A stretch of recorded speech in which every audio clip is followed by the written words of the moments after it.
할렐루야. 오늘 읽은 말씀으로 증거할 제목은 택자에 대한 하나님의 특별한 경륜입니다. 무슨 말씀인가 하니, 하나님은 택자와 불택자에 대해서 우리는 그 깊이를 알지 못하지만은 그 경륜하심이 다르다는 말씀입니다. 우리가 볼 때는 차이가 없는 것 같지만은 하나님의 영원하신 작정 가운데서 그의 택한 백성들에 대한 모든 경륜과 불택자들에 대한 경륜이 서로 다르다는 말씀입니다. 이것은 오늘 다윗이 그의 기도를 통해서 우리에게 하나님께서 가르치시는 내용입니다. 기도 형식으로 되어 있습니다만 이 기도 형식을 통해서 하나님이 우리에게 당신의 뜻을 밝혀 주시려고 하는 겁니다. 3절에 보면 다윗은 악인과 행악하는 자와 함께 나를 끌지 마옵소서라고 기도합니다.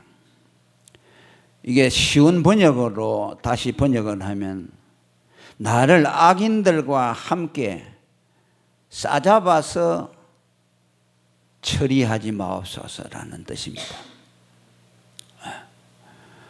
악인과 의인, 택자와 불택자를 구분하지 않고 그렇게 도매금으로 우리를 처리하지 마옵소서라는 의미가 담겨 있습니다. 물론 하나님은 그렇게 하시지만은 우리들이 하나님의 그 하시는 일들을 보면 그렇지 않아 보이는 일들이 많지요. 왜? 우리는 하나님의 깊은 경륜을 알지 못하기 때문에 예수 믿는 사람이나 안 믿는 사람이나 하나님이 하시는 거 보면 뭐 특별한 차이가 없는 것처럼 그렇게 나타나기 때문입니다. 아브라함이 소돔과 고모라에 대한 멸망을 하나님으로부터 듣고 하나님 앞에 호소하는 기도가 나오죠. 왜냐하면 그 소돔과 고모라에 자기 조카 롯이 살고 있기 때문에 하나님 앞에 항거하는 기도를 올리죠. 거기는 내 조카 의인이 살고 있는데 하나님 그 의인을 악인들과 함께 심판하는 것은 그건 가당하지 않습니다라고 하나님께 호소를 하는 장면이 나옵니다. 하나님은 소돔과 고모라를 멸하시면서 거기에는 하나님의 택한 백성이 있고 불택자가 있는데 사람의 눈으로 보면은 전부 다 불로서 유황 심판을 내려버리면 그 의인들도 같이 포함되어서 하나님의 심판 안에 들어가는 거니까 그렇게 하지 말라는 거죠. 그럼 하나님은 아브라함이 그런 말을 하시기 전에 롯을 구원하려는 계획을 가지고 있었겠죠. 왜냐하면 하나님은 결단코 의인과 악인을 함께 도매금으로 처리하지 않기 때문입니다. 왜냐하면 하나님은 그 택한 백성에 대한 영원한 작전과 계획이 있기 때문에 분명코 하나님은 그들에 대해서 특별한 섭리로 경륜해 주시기 때문입니다. 오늘 다윗이 말하고 있는 말씀도 그런 의미가 들어 있습니다. 하나님께서는 나에 대해서 나를 하나님이 경륜하실 때 악인들에게 하시는 것처럼 제게 하지 마옵소서. 그래요. 그런 호소를 담고 있으면서 오늘 이 기도를 통해서 우리에게 하나님이 가르치려고 하시는 말씀이 있는 겁니다. 하나님의 경륜에 보면 특별 섭리라는 것이 있고 일반 섭리라는 것이 있습니다.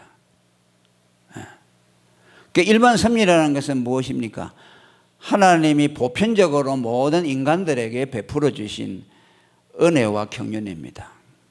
그 예수님이 산상수훈을 통해서도 태양을 어려운 자와 불의한 자에게 같이 햇빛을 비춰주시고 비도 동일하게 내려주신다고 말씀합니다. 불신자의 논이라고 해서 하나님이 뭐 비를 안 내려주는 건 아니잖아요.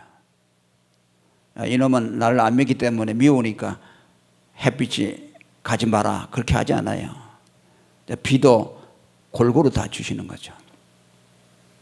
그러니까 예수 믿는 사람이 볼 때는 뭐 예수 믿는 사람이나 안 믿는 사람이나 하나님의 모든 은택을 골고루 받으니까 뭐 믿는 사람이 특별한 것이 무엇입니까? 라는 생각을 할 수 있죠. 그러나 일반 섭리에는 차이가 없어요. 불신자들도 열심히 노력하면요 잘 살도록 되어 있어요. 신자들도 게으르고 노력하지 않으면요 절대로 하나님이 주시지 않습니다. 그건 믿음이 아니죠. 그건 미신이죠. 학생들도 하나님 믿는다고 하고 하나님 뺑 믿고 공부 안 한다면 그는 좋은 학교에 들어갈 수가 없죠. 불신자 아이들이라도 열심히 노력하면 좋은 대학에 들어갈 수가 있어요. 그건 일반 섭리죠. 그러나 특별 섭리라는 거 있죠. 그게 뭐냐면 하나님의 구원이에요. 그것은 하나님의 백성들에게만 주시는 하나님의 은혜입니다.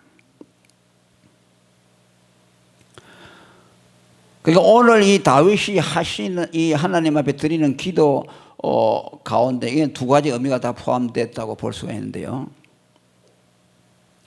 우리는 그것을 구별할 수 있는 안목을 가지고 있어야 돼요. 일반 섭리를 가지고서 하나님이 믿는 자나 안 믿는 자나 다 똑같이 대한다 이렇게 본다면은 우리는 하나님을 오해한 것이에요. 거기에는요 차이가 없어요. 시편 73편에 보십시오. 악인들이요 의인들보다 더 잘 산다고 말하고 있어요. 그들은 재산을 평생 풍족하게 누리다가 죽을 때도 그 유산을 후손들에게 남겨준다고 그랬어요. 죽을 때도 평안히 눈을 감고 죽는다고 그랬어요. 그것을 보는 의인들이 거의 실족할 뻔했다고 그랬어요. 왜 하나님이 이렇게 하시는가? 예수 믿는 사람은 아침마다 징책을 보고 고난이 떠나지 않는데 하나님이 왜 이렇게 하시는가 할 때 거의 실족할 뻔했다가 마지막에 성소에 들어가서야 하나님의 경륜을 알게 됐다고 말씀합니다. 하나님의 특별 경륜과 섭리를 깨닫게 되었다는 말씀이죠.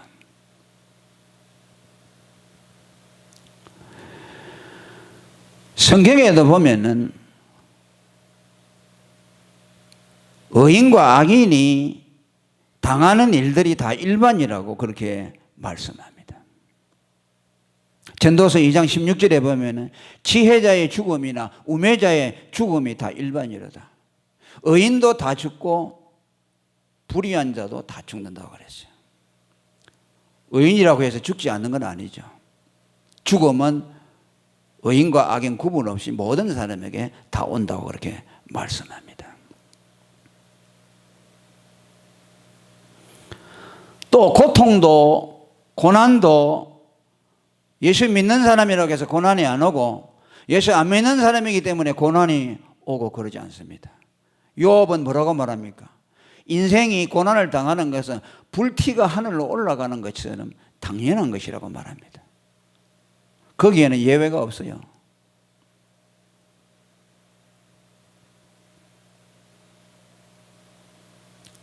IMF를 만나가지고 그때 정리해고들이 많이 일어났죠. 그거 보십시오. 믿는 사람들은 정리해고 안 되고 그러죠. 믿는 사람이나 불신자나 다 정리해고 다 됐어요. 그 시험에 드는 사람이 얘기죠. 왜 나는 하나님을 믿는데 불신자들과 똑같이 정리해고 됩니까? 그러죠. 세월호 사건이 나서 300여 명이 아이들이 죽었습니다. 거기는 목사님의 아들도 있었습니다. 예수 안 믿는 사람도 있었고 예수 믿는 사람도 그 안에 포함이 되었습니다. 왜? 죽음은 일반이라고 말씀했어요.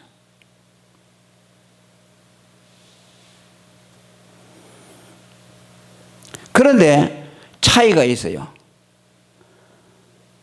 일반적인 경륜에 있어서는 차이가 없지만 하나님이 택자에게 대해서 그 똑같은 죽음을 당하고 똑같은 고난을 당하지만 죽음과 고난의 의미가 다르다는 것이죠. 성경은 뭐라고 말합니까? 주 안에서 죽은 자들이 복되다고 말합니다. 할렐루야. 왜? 그는 죽음을 통해서 죽음의 문턱을 넘어서 하나님 아버지의 품으로 들어가는 겁니다. 불택자들은 똑같이 죽음을 맞지만은 그 죽음은 저주스러운 죽음이죠. 죽음을 통해서 영원한 멸망에 빠뜨려지도록 되어 있습니다.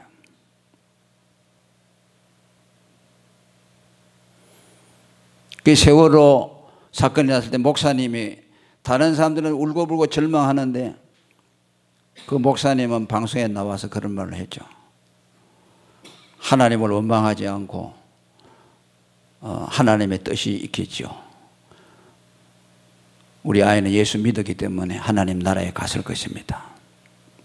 해석이 다르죠. 다른 사람들은 절망해서 그러지만 물론 뭐 목사님이라고 해서 아픔이 없었겠습니까? 자식을 잃은 아픔이라는 것은 차이가 없죠. 그러나 해석이 다르잖아요. 그게 경륜이죠. 하나님은 불신자나 신자나 똑같은 일을 당하지만은 신자에게 대해서 하나님이 특별한 경륜을 이루시는데 그 모든 일들을 통해서 합력해서 선을 이루도록 만드시고 또 그것이 그 사람을 연단해서 믿음을 성화시키고 그리고 그의 구원을 이루는데 도움이 되도록 하나님은 경륜하신다는 거죠. 그건 하나님의 세밀한 섭리죠. 그것은 사람이 볼 수가 없어요. 그러니까 우리가 그분에 대해서 하시는 일에 때로는 이해를 하지 못할 때 믿음이 적은 사람들은 하나님을 향해서 원망하는 겁니다. 우리가 원하는 것에 대해서 우리가 손에 넣지 못하는 일들이 많습니다. 그래요. 어떤 사람들은 불신자라도 자기가 원하는 것들을 손에 넣는 사람들이 있습니다. 그럼 우리는 그걸 보고서 어떻게 해석해야 되겠습니까? 아, 하나님은 그것을 내가 갖지 아니하는 것이 내 영혼에 더 유익이 되고 또 합력해서 그것이 선이 되어지고 또 아니면 이것을 받지 못하는 것을 통해 다음에 하나님께서 더 좋은 것을 주시기 위한 하나님의 경륜이다 라고 해석을 하는 거죠. 왜? 우리는 하나님의 은밀 경륜을 우리는 성경을 통해서 보고 있기 때문입니다.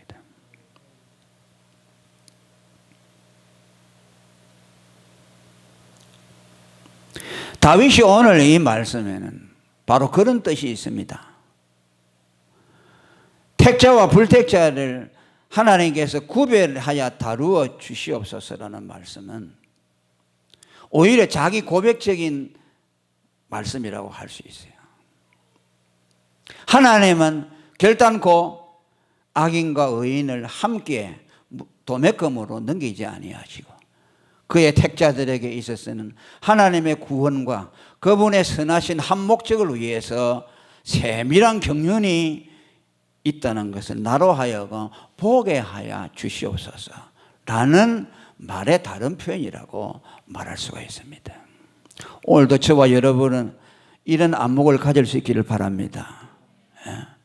그저 세상 눈으로 사람들의 눈으로 볼 때는 다 똑같다고 그렇게 여겨지지만은 우리는 결단코 그렇게 보아서는 안 된다는 말씀이죠.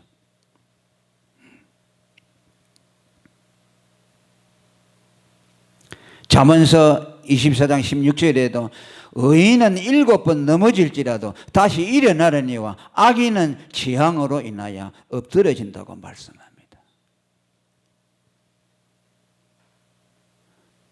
악인과 의인이 뭐가 악인은 한 번 넘어지면 그것으로 끝장이라는 것이죠. 절망이죠. 그러나 의인은 7번씩 넘어진다는 거죠. 그런데 다시 일어난다는 것이죠. 아멘. 그러면서 뭐야?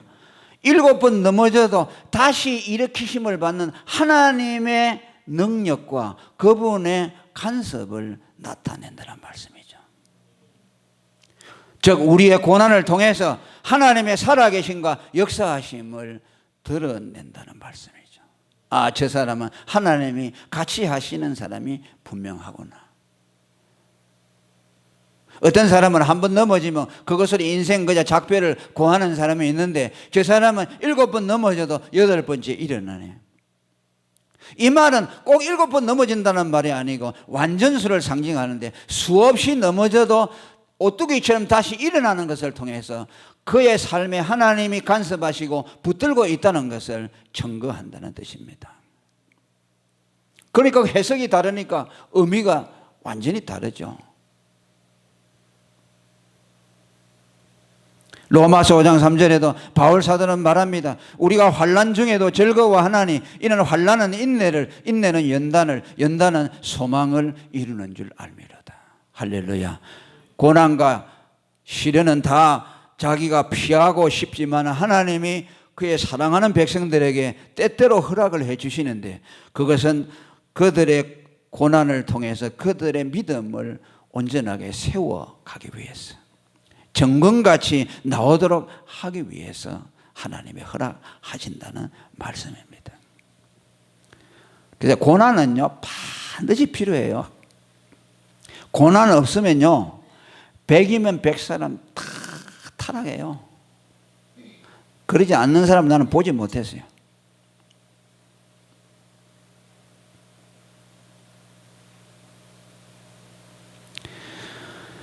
그러면서 이 악인의 죄에 대해서 언급하고 있습니다. 3절 후반절에 보면 저희는 그 이웃에게 화평을 말하나 그 마음에는 악독이 있다라고 말합니다. 악인들의 죄의 내용을 말씀합니다. 마음에 악독이 가득한데 이웃에게 화평을 말한다. 이것은 무엇을 의미합니까? 표리부동한 죄인의 속성을 말하죠. 마음과 입으로 표현하는 것이 다르다는 말씀이죠. 마음에 악독이 있다는 그 자체를 말하려고 하는 것이 아니고 마음에 악독이 있으면서 그 사람에게 대해서 거짓 화평을 말한다는 뜻이죠. 영어 표현에 보면 이렇게 표현되어 있습니다. 마음의 악독을 가득하게 담으면서 이웃에게 아주 다정한 태도로 말한다는 것입니다. 아주 위선의 극치에 해당된다고 할 수 있죠.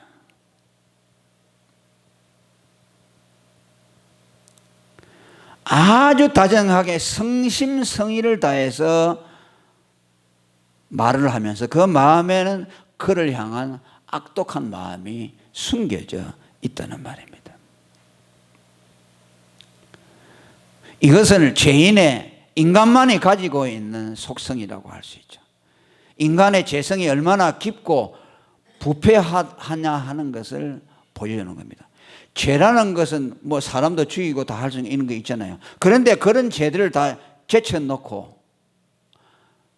표리부동한 위선적인 것을 여기서 말하고 있는 것은 가장 인간의 더러운 부패성을 말하는 겁니다.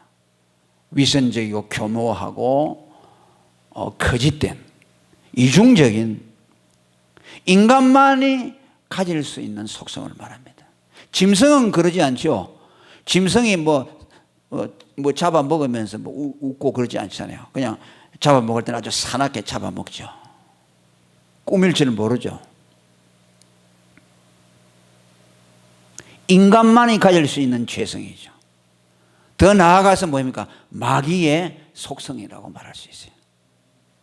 그래서 이것을 지금 많은 죄 가운데서 이것을 들고 나오는 것입니다.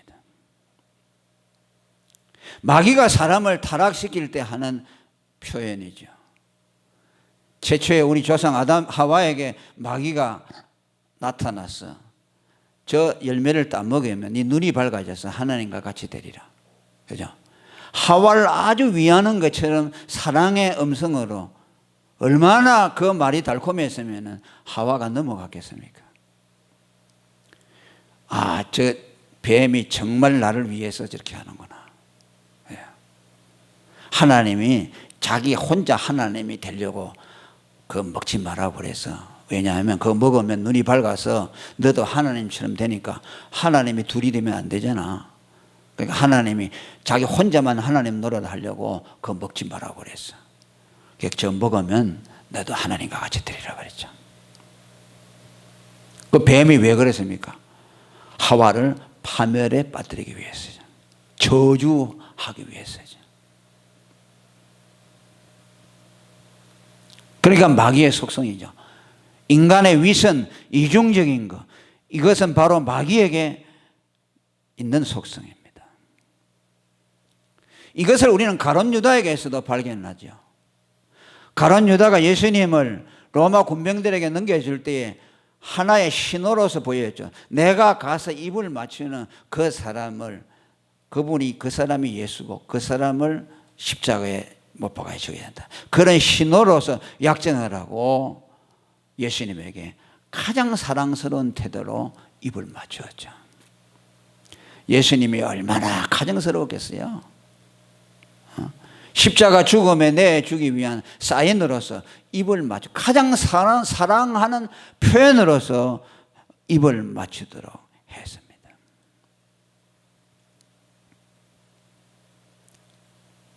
참 예수님이 그걸 보았을 때 얼마나 가정스러웠겠어요.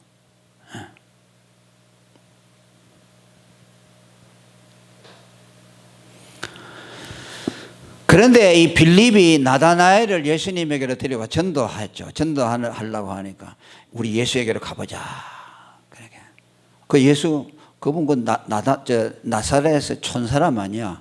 거기서 무슨 선한 것이냐. 거기서 무슨 하나님의 아들이 거기서 출생했겠어. 그렇게 말을 하죠. 그 예수님이 그걸 다 들었죠. 그게 뭐라 그럽니까?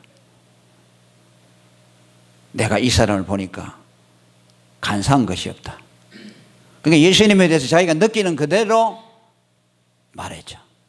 거짓 없이. 그러나 예수님이 하나님이라고 볼 때는 불경한 것이죠. 그런데 예수님은 그 사람을 칭찬했습니다. 이 속에 간사한 것이다. 이가 참 이스라엘 사람이다.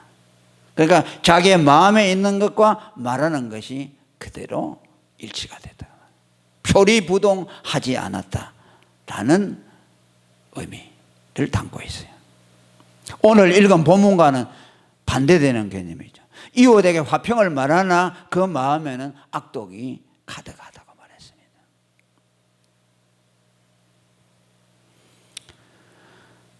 그런데 여기 나다나엘을 보고 예수님이 하신 말씀과 오늘 이 말씀하고는 같이 대등한 관계에서 비교할 수는 없어요. 그런데 만일요, 우리가 지금 시대에 우리 속에 있는 것을 상대방에게 그대로 말해주면요, 큰 난리가 나겠죠. 포크페이스라고 우리 얼굴을 많이 속이잖아요. 속에는 나쁜 감정이 있지만은, 왜냐하면 공동체 생활을 하고 사회 생활을 하면 그렇게 안 하면 안 되잖아요. 직장이 그냥 직장 상사가 미워 죽겠는데 속에서 이제 열불이 올라서 한 대 쳐버리고 싶지만 어떻게 그렇게 할 수 없잖아요. 거기 가서 억지라도 웃어야 되죠. 그 고민이 있죠. 우리가 교회 공동체도 마찬가지죠. 내가 기분이 나빠도 그것을 표현할 수가 없죠. 왜? 공동체의 평화를 위해서죠. 베드로전서 3장 11절에도 너희는 악에서 떠나 선을 행하고 화평을 구하며 이를 쫓으라고 말합니다. 또 골로새서 4장 6절에도 너희 말을 항상 은혜 가운데 소금으로 고르게 한같이 하라. 덕을 세우는 말을 하고 말이 소금처럼 참 이렇게 아주 적절하게 아름답게 하라는 말이죠. 부정적인 말을 하지 말라는 말씀이죠. 이거하고는 다르죠. 오늘 다윗이 말한 거하고는 달라요. 그러니까 이걸 우리는 구별할 줄 알아야 돼요. 공동체 안에서 화평을 세우기 위해서 내게 기분이 좀 나빠도 그것을 표현하지 않고 서로 덕을 세우는 말을 하고 화평을 도모하는 일. 또 그렇게 하다 보면 내 감정이 처음에는 안 따라가지만 말을 그렇게 하다 보면요, 또 내 마음도 그렇게 되어져요. 내 마음에 상대방에 대한 사랑하는 마음이 없어도 입으로 사랑을 표현하고 칭찬할 때에 내 마음이 또 바뀌어질 수도 있어요. 오늘 여기 다윗이 하는 말은 그런 차원의 무슨 예의적인 말이 아니고 상대방을 공경에 빠뜨리고 상대방을 파멸에 빠뜨리기 위해서 하는 악의적인 위선을 말씀하고 있는 거예요. 그 둘은 구별되어야 한다는 말씀이죠. 예를 들면 상대방에게 사기 행각을 하기 위해서 그에게 친근하고 아름다운 좋은 말을 하면서 그가 그 사람에게 사기를 한다거나 또 돈을 뭐 이렇게 해서 자기가 빌려서 하기 위해서 그렇게 한다든지, 아까 말한 대로 가룟 유다가 예수님을 팔아먹기 위해서 거짓된 사랑으로 입맞춤을 한다든지 이런 것을 말씀하죠. 그런데 오늘 이것은 인간과 인간 사이의 관계만을 말하는 것이 아니고 오늘 이것을 통해서 성경이 우리에게 궁극적으로 주시려고 하는 말씀은 하나님과의 관계에서도 이런 것이 있을 수가 있다는 것을 우리에게 말씀하고 있어요. 그래서 성경에 바울 사도가 뭐랍니까? 너희는 경건의 모양만 갖추지 말고, 그죠? 참 경건의 내용을 가지라고 말했죠. 모양은 경건한데 그 속에 경건을 이익의 재료로 생각한다. 그런 사람들이죠. 교회를 나오는데 하나님과의 관계 속에서 화평을 도모하고 그분의 사랑을 잊고 그분의 은혜를 받아서 그분을 잘 섬기기 위한 것보다는 다른 세속적인 욕망을 위해서 나오는 경우도 있죠. 그건 예수님이 성전 청결 작업을 하면서 성전 안에서 비둘기를 팔고 양을 파는 자들, 그 다음에 환전하는 사람들, 그 사람들이 성전 안에 들어왔지만 그들은 하나님께 예배하러 온 것이 아니고 장사하러 온 사람들이죠. 그러니까 하나님의 성전이라는 경건이라는 그 겉모습에 참여하지만 그 목적은 다른 데 있다는 것이죠. 이중적인, 하나님을 향해 갖는 이중적인 태도. 이사야 29장 13절에 이사야 선지자가 이스라엘 백성들을 향해서 책망하는 그 말입니다. 가라사대 이 백성이 입으로는 나를 가까이 하여 입술로는 나를 존경하나 그 마음은 내게서 멀리 떠났도다. 표리부동이죠. 마음에 하나님에 대한 사랑과 믿음과 경외심은 없는데 입으로만 하나님을 경외한다고 하죠. 많은 재물들을 심지어 가지고 하나님 앞에 제사를 드림에도 불구하고 그들에게는 마음속에는 하나님을 향한 경건이 없는 사람들, 표리부동한 하나님에 대한 태도를 말씀합니다.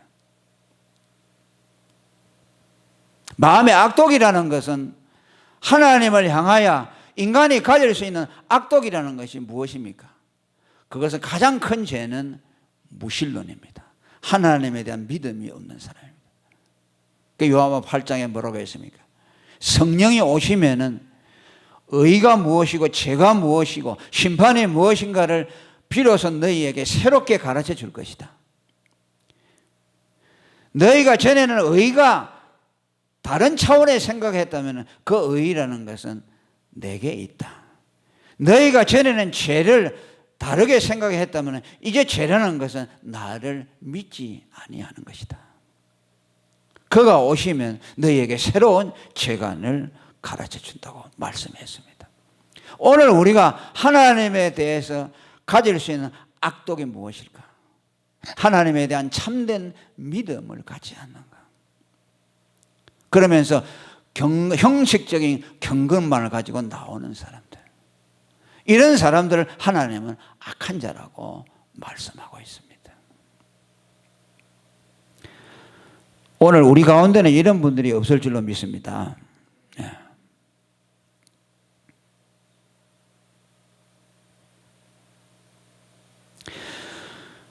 그리고 세 번째로 하나님은 불택자들을 공의대로 심판하시고 택자는 은혜로 경륜하신다는 것을 보여주고 있습니다. 자, 4절의 말씀을 한번 읽어봅니다. 시작.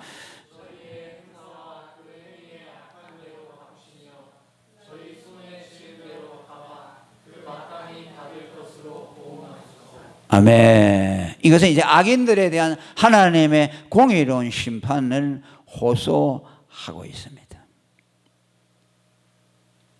저희의 행사와 그 행위의 악한 대로 갚아 달라는 거죠.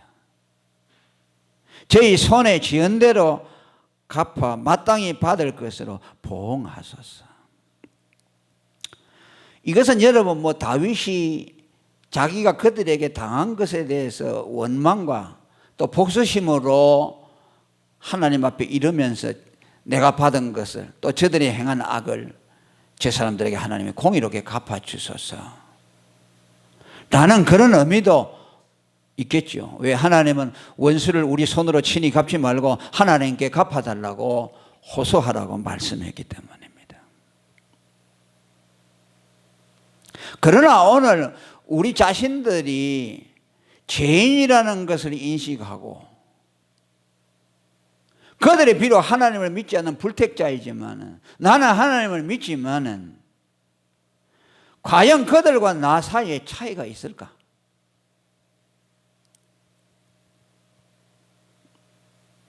과연 저들이 잘못했으니까 저들의 죄만을 공의롭게 갚아 주시옵소서라는 그런 심정으로 다윗이 기도했을까? 저는 그것이 아니라고 봅니다. 가늠하다가 붙들린 여자를 데리고 와서 예수님 앞에 유대인들이 바리새인들이 고소하지 않았습니까? 예수님을 시험하기 위해서죠. 그때 예수님이 뭐라고 했습니까? 너희 중에 이 여자와 같은 죄를 범하지 않는 자가 있다면 이 여자를 돌로 치라고 그랬죠. 그러니까 예수님의 이 말씀을 듣기 전에는 자기와 그 가늠하다가 붙드는 여자하고는 상당히 차이가 나는 줄 알았죠. 그 여자는 마땅히 돌에 맞아 죽어야 될 여자라고 생각했고 자신들은 깨끗하다고 생각했어요. 그런데 예수님이 그 음성을 들려줄 때 마치 MRI 앞에 우리의 몸이 다 노출되듯이 자기들의 죄를 보게 되었어요. 율법으로 비춰지지 않았던 자기들의 죄가 예수님 앞에 서게 되니까 그 말을 통해서 자기들의 숨겨진 죄들이 다 그들의 눈앞에 나타났습니다. 무슨 말입니까? 그 여자나 그를 고소하고 있는 바리새인 서기관들과 차이가 없다는 말씀이죠. 그러니까 그들은 어른으로부터 아이까지 다 양심의 가책을 받아서 갔다고 말씀했어요. 이것은 뭘 말합니까? 차이가 없다는 것이죠. 불신자들이 악한 것은 왜 악합니까? 그들이 우리보다 죄가 많아서입니까? 그렇지 않습니다. 우리가 하나님이 어렵다고 해주는 것이 우리가 그 사람들보다 착하기 때문에 어렵다고 합니까? 아닙니다. 결단코 아니죠. 믿음으로 어렵담을 받은 것이죠.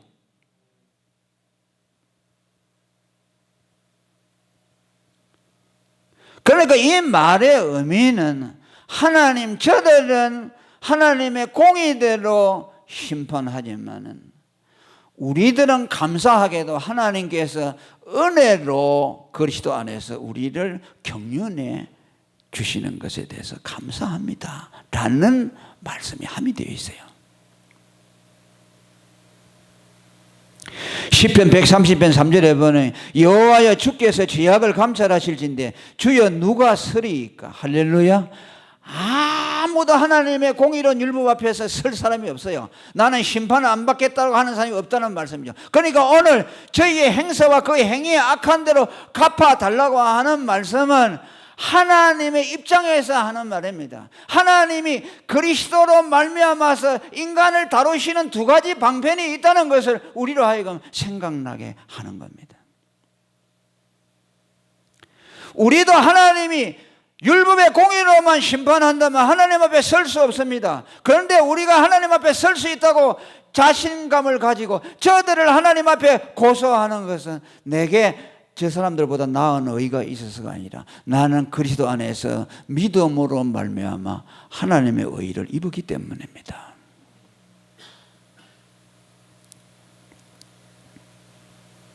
로마서 3장 19절에 바울은 이렇게 말합니다. 우리가 알거니와 물은 율법이 말하는 바는 율법 아래에 있는 자들에게 말하는 것이니 이든 모든 입을 막고 온 세상으로 하나님의 심판 아래 있게 하려 합니다. 율법 아래 있다면요, 모든 인류는 다 하나님의 심판 아래 있다는 것이죠. 그러니까 오늘 이 말씀, 4절의 말씀, 저들의 악대로 보응하라는 말은 만일 나도 하나님의 율법 아래서 본다면 나도 하나님의 공의로운 심판 앞에서 심판을 받아야 됩니다. 그러면서 한 걸음 더 나아가서 말하고 있습니다. 하나님이 왜 그들을 공의롭게 심판하느냐? 하나님이 당신의 의를 주기 위해서 아들을 보내셔서 대속의 공로를 세워주었지만 저들이 그를 받아들이지 아니함으로 율법의 공의로운 심판을 받게 되었다는 것을 말하는 것이에요. 그러니까 그들의 행위를 심판하라는 말씀이 아니고 그들이 율법 아래 스스로 들어가서 율법 아래 있고자 하는 그들의 죄를 지금 묻고 있는 거예요. 아멘.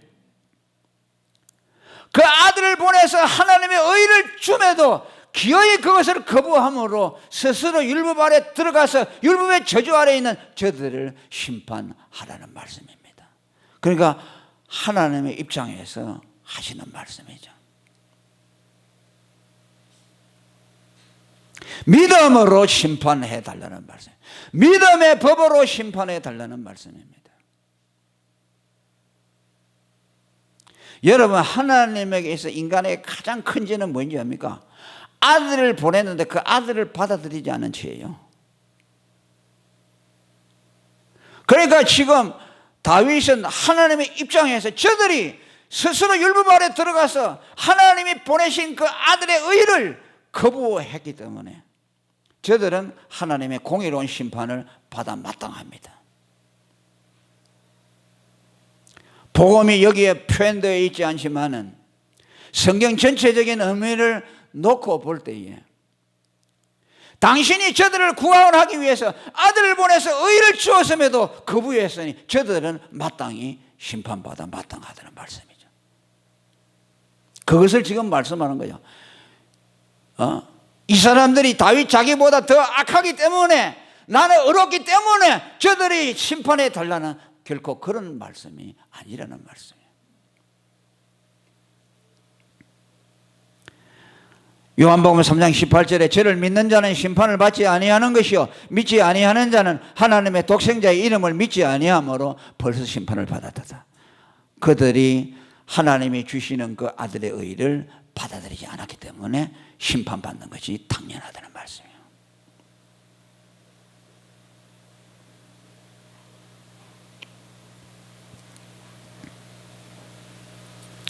더 나아가서 히브리서 19장 29절에 있는 말씀대로 그들이 하나님의 의를 받아들이지 아니하는 것은 그 하나님의 의를 세우기 위해서 하나님이 그 아들을 보내서 십자가에서 피 흘리게 하시고 거룩한 성령을 보내서 권면하는 그 권면을 받아들이지 아니하므로 아들의 피를 밟고 거룩한 성령을 욕되게 하는 죄를 범했기 때문에 저들은 하나님의 심판을 율법대로 받아야 된다는 말씀입니다. 하나님의 사랑을 거부하는, 하나님의 희생으로 세워놓으신 그 사랑을 거부하는 죄에 대한 책망이 여기에 드러나 있지는 않지만 그것이 함의되어 있다는 말씀입니다.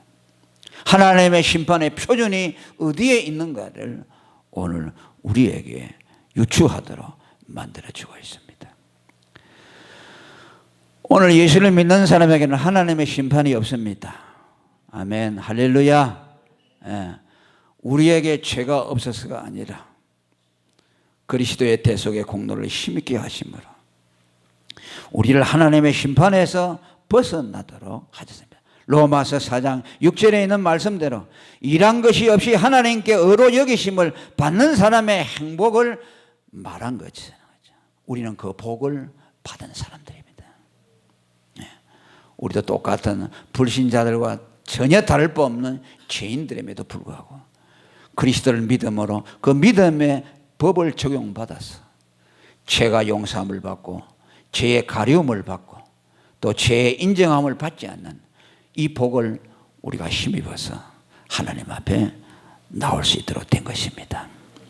오늘 다윗이 올린 기도를 통해서 주님은 우리에게 이렇게 반드시 분명하고 뚜렷하게 택자에 대한 경륜과 불택자에 대한 경륜이 다르다는 것을 오늘 우리에게 말씀했습니다. 일반이 당하는 것 같이 갖고 다 불신자나 신자나 다 이 세상에서 동일하게 모든 일을 같이 겪는 것 같지만은 거기에 내용에는 하나님의 세세한 경륜이 들어가 있어서 예수 믿는 사람에게는 죽음까지도 그에게 해를 갖다 줄 수가 없고 주 안에서 잠자는 자 죽은 자들이 복이 있다고 하신 말씀처럼 우리에게는 모든 것이 합력해서 선을 이루고 복이 되도록 하셨다는 이 하나님의 경륜을 믿으시고 우리는 믿음 없는 사람이 되어서 불신자나 신자나 똑같다는 일반의 섭리와 일반의 은총 속에서만 하나님의 경륜을 보는 그런 사람들이 되지 마시기를 바랍니다.